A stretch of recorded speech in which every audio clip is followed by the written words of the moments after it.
Haupa, kaixo, Aitana Duke naiz, eta gaurko bideo tutorialean 3D eta partikulen bidez intro bat nola egin erakutsiko dizuet. Horretarako, After Effects programa erabiliko dugu.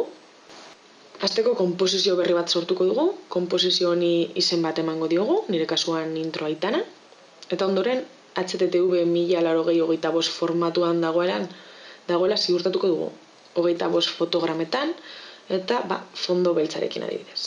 Azkenik, gure gaurko ariketa honetarako 10 segunduko iraupena jartzerekin nahikoa izango da. Behin konposizioa egina, has gaitezen gure introari forma ematen. Lehenik eta behin, solido berri bat sortuko dugu eta horretarako bi aukera dauzkagu. Bata goialdean dagoen kapa, nueva, solido bidea jarraituz, edota bestela, hemen azpialdean, softwaren eskuineko botoian klik eginaz, nuevo, solido. Konfigurazio lehioan nahi dugun tamaina jarrita dagoela ziurtatuko gara lehenik eta behin, eta ondoren solido honen kolorea aukeratuko dugu. Nik beltza utziko dut, baina beste edozein jartzeko aukera ere badaukagu. Jarraian, sortutako lehenengo solido honi efektu bat zertatuko diogu, eta hau egiteko ere bi aukera dauzkagu. Goialdeko menuan dagoen efekton sartuaz, ikusten zuen, edo bestela eskuineko zutabera joan da. Bertan, efekto CC Particle System 2 aukeratu eta zuzenean gure konposizioaren pantailara ekarriko dugu. Hau erreproduzitzen badugu, partikulak nola erortzen diren ikus dezakegu.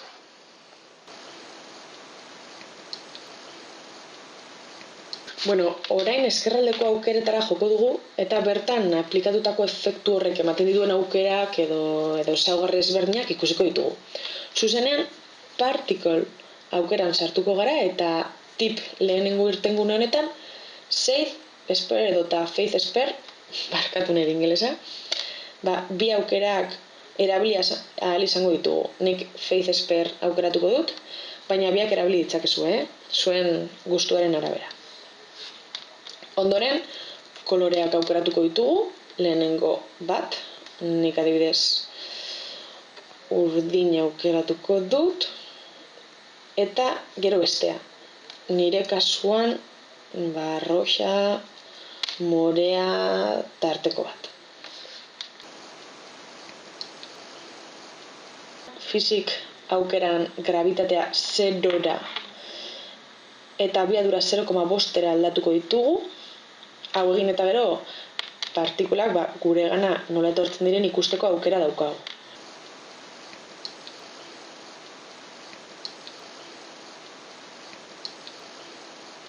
Aldaketa gehiago ere egin ditzakegu, opasidadea aldatu, estiloa, aukeraren bat igo edo jaitsi, hau dana zuen gustura.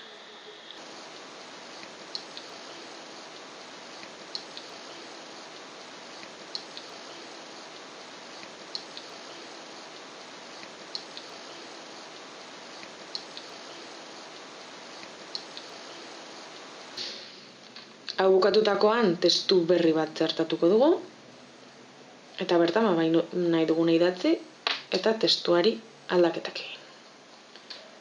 Letra tipo aldatu, tamaina eta kokapena bereziki. Ondoren, beste solido bat sortuko dugu eta horretarako gogoratu kontrabotoia edo kontraboton nuevo solido. Eta aurrekoaren ezaugarri berdinak ipini. Tamaina eta kolorea kasu honetan.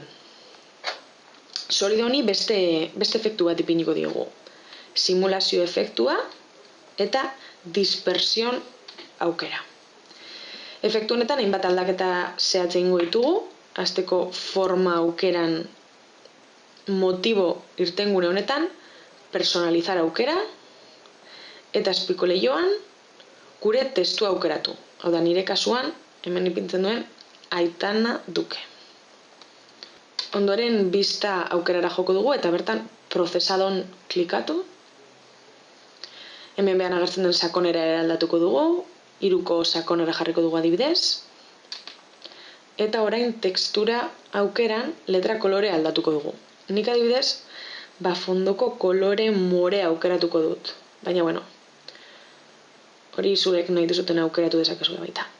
Eta azpiko beste 3 aukera hauek Bai, hemen ikusten dugu modo frontal, modo lateral eta modo trasero aldatu behar ditugu eta kolor aukeran ipini hirurak. Bukatzeko, errepikapen balioa 20an jarriko dugu, hemen, 20an, eta fuerza bat aukera honetan, justu hemen dagoen aukera horri, erradioa batean ipini baita ere. Hau egin ondoren, hau da lortuko duguna. Ikusten duzu, Behin hau lortuta, gure testuaren kapa itxituko dugu, introan soberan daukagulako, eta horretarako hemengo begitzoan klikatu, eta azkeneko ukituak emango dizkiogu. Lehenengo, sortutako azkenengo solido kaparen gainean eskuineko botoiarekin klikatu, eta capa de tiempo inverso. Honek egiten duena da, hauxe. Hasieran geneukagun efektu hori, orain bukaeran azaltzen da. Eta honen beste zintora bukatuta dago, baina hala ere aldaketa ezberdinak egiten jarraitu genezake. Nik adibidez testuaren opakotasunarekin jolastuko dut, hasieran 100%ean egongo da eta bukaeran aldiz 100%an. Eta horretarako solidoaren gainean kontrol edo komandote eman, nahi dugun momentuan erlojuan klikatu eta opakotasun hori aldatu.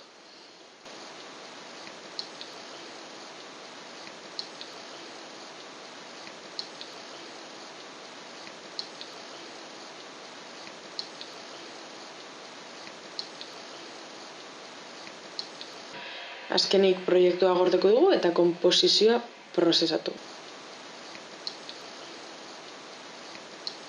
Horretarako, composición, procesar.